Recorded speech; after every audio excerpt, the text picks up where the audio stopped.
The Baldur's Gate 3 mod that I've been anticipating the most is now available on Nexus Mods, and I think this has the potential to be one of the biggest and best mods ever, with the early access scenes restored here by Hyperspace Towel. This restores over 100 different conversations and 1,000 lines of voice dialogue from the game that was in the early access, and it still works great within the final game. What's also great about this is it's an ongoing project, and there is more great stuff in the works here. So this mod does bring back content that makes sense in the story of the game, so there's no early access Karlach will, because it would be very jarring to see the two different versions of the same character there, and the Dream Visitor, which used to be referred to as Daisy, so it obviously wouldn't make sense because the story was greatly different in the early stages of access. But this brings in more NPC interactions, camp events, companion, reactivity approvals, disapprovals, and a whole lot more. Like, for example, the first time that you go to camp, there's an actual cutscene here. So, yeah, really cool stuff. I'm going to go over some of the different new content that's added in with this. Or I guess not so much new content, but content that was added back in. Really awesome to see stuff like this, especially if you played through Baldur's Gate 3 a ton of times. It's nice to be able to see it from a new set of eyes like this. There's also new dialogue from your character here whenever you come across these fishermen here, which is actually something really cool. I remember from the early access here, and you can come in and interact with them and get these cool cutscenes that was previously in the game, now added back. Really awesome stuff to see here. The person they're trying to save, it's the creature from the ship. Much different from what we got in the actual game. So you can try to persuade them here. We'll just go for the roll, and we got it. Through the fog of confusion. Because its influence wanes, they clutch their heads, blinking in confusion. Where are we? So we freed them from it. The voice. Oh God. This is something that's so awesome to see added back into the game, and it feels very appropriate for the early parts of Act 1 here. But she's been... That thing got into our heads. And the dialogue here is great. It could be worse. Your ship didn't fall out of the sky. That thing. To survive that, only to land in this bloody wilderness. Honestly, I wish this was in the base game.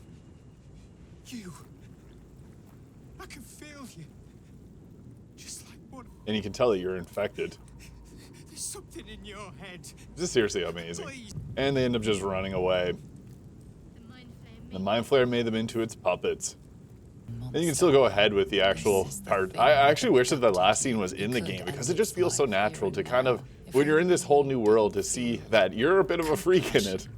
And then your dialogue, you get dialogue with your companions about that whole situation too, which I think is really awesome. So yeah, you can ignore that Astarion is a Dragonborn. This is a mod by a Kelka here, but so cool to see all this extra dialogue added in. And Shadowheart has something to say about it as well. Is that possible?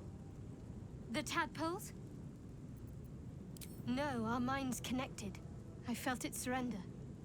We did this. I think this would have added a lot of extra context to the early part of the game.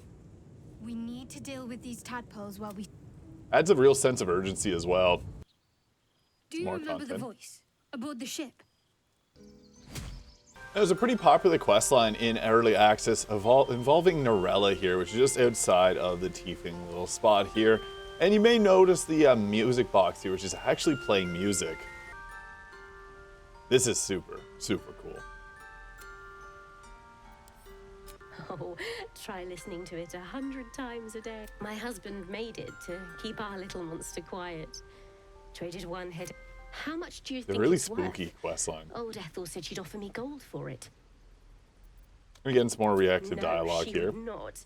Nis screamed our ears off when my husband tried to leave it to travel light, but when the knoll... I don't... What else can I do? They say you need coin to enter the city. For You bribes. can tell her to take Ethel's offer, which I would not recommend. Well, I suppose I'm not going anywhere. But don't trouble yourself. Now that I finally got the gold, I can give her more than double what Ethel would have gave her.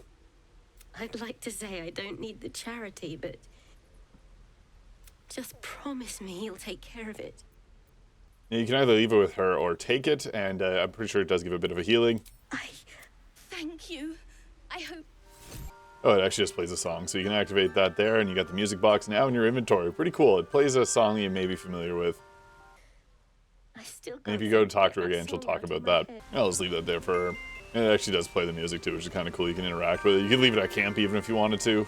And if you come to the Risen Road here, there is a pretty cool new interaction that's added back with Rurik here. Don't get any further this way, friend. Road's blocked up ahead.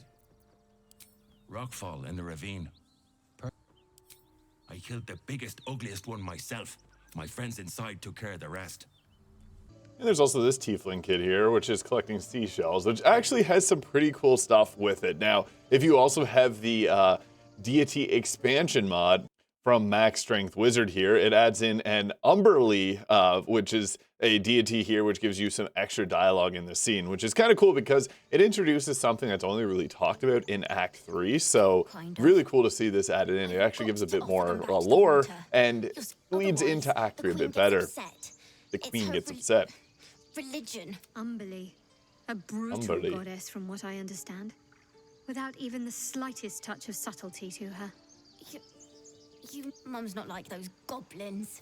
She started going to the temple a lot after Dad died. He was a sailor back in El Terrell.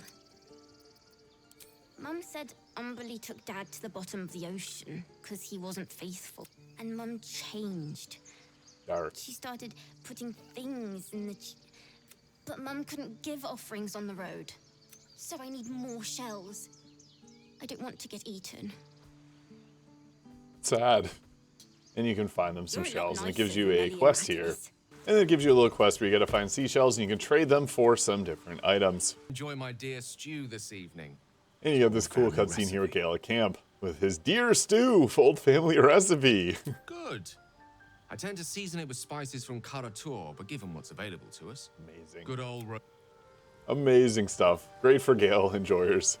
Now there's also much more content with Gale here. I don't want to spoil any of that, as it's actually really cool and lore appropriate. Gives you some more details into the characters that we've been playing with, and if you haven't played in early access, it'll give you some new ideas about what the characters are like. And like some other Hyperspace Towels mods, you can also sit down and they'll have some reactivity whenever you do. I did with Shadowheart and she told me to leave. No, that's not all this mod adds. There's actually quite a bit of content. I didn't want to cover all of it in this video because there's thousands of lines in here. So I definitely recommend downloading this mod if you're on PC. It's only available currently on Nexus Mods, but there's some more options here, or more things like a post-Druid Civil War, Shadowheart's Ultimatum, Ceramorphosis Beckons, and then there's also a bunch of companion reactivity with early access reactivity for Astarion, Gale, Lae'zel, Shadowheart, plus a small amount of content for Karlach and Will, as they were Karlach's kind of a late edition, and Will was changed quite a bit, so it makes sense why there's not a whole lot. But you can see a bunch of different ones. There's spoilers here I'm not going to share. A lot of the scenes are transplanted, run one from early access into this and made through the mod here by Hyperspace Towel. While others, like the Shell Kid, were built from the ground up based on the scraps they could find. They also did make some changes to some of the cinematics, improve the camera work, splice some early access content lines into the release dialogues, sprinkled in some origin dialogue options here and there, although early access already had quite a few in the game files, and created new scenes for Will and Karlach to match each other's newfound chattiness. There's some other great changes here, so fixing a handful of dialogue bugs, missed flags, like some of the other mods if you've used them by Hyperspace Towel. Everyone will react to events if they're in earshot. Early access often defaulted to whoever's your highest approval. Made some scenes easier to trigger while applicable. Some companions will still react to the barn door if you talk, or laugh your way out of it. Early access, you had to kill a couple, and add some voice sparks to remove redundant dialogue. And again, what's not not accessible in this mod is things for early access Will and Karlach. It just would not make sense, and it's quite jarring how different Will was, and Karlach didn't really have a lot of content. Daisy was completely different from what we got, so it wouldn't really be that easy to put Daisy into the game. Maybe years down the road someone will recreate it, but it will completely change the story of Baldur's Gate 3, so I don't expect something like that to actually really happen. But and also some of Gale's and Will's early access romance scenes. But there is more stuff coming, and this is there's some future plans for Thralls and the Nautiloid, Will and Karlach reactivity, more voice dialogue for Tav, like you saw at the early part of this video. So yeah, this is an incredible mod. I'm so happy the early access scenes restored is now available. Link will be in the description if you want to download it. And I know people are going to ask about console, so I'm just going to talk about this briefly here. And now this mod is not on Mod.io. They do have to recreate this mod throughout the toolkit and make it happen on Mod.io for that to happen. So maybe in the future we'll have to wait and see. I did see comments from them saying that it'd have to be remade for Mod.io before that would even happen. And then it's no guarantee that it will get added to console, although all of these files are present in the game's files. So we'll just have to wait and see on that. But yeah, I just want to talk about this mod because I'm super excited to play some more through with this, and I don't think I'm ever going to uninstall this mod. So yeah, let me know your thoughts in the comments. Have yourself a great day, and we'll catch y'all in the next video.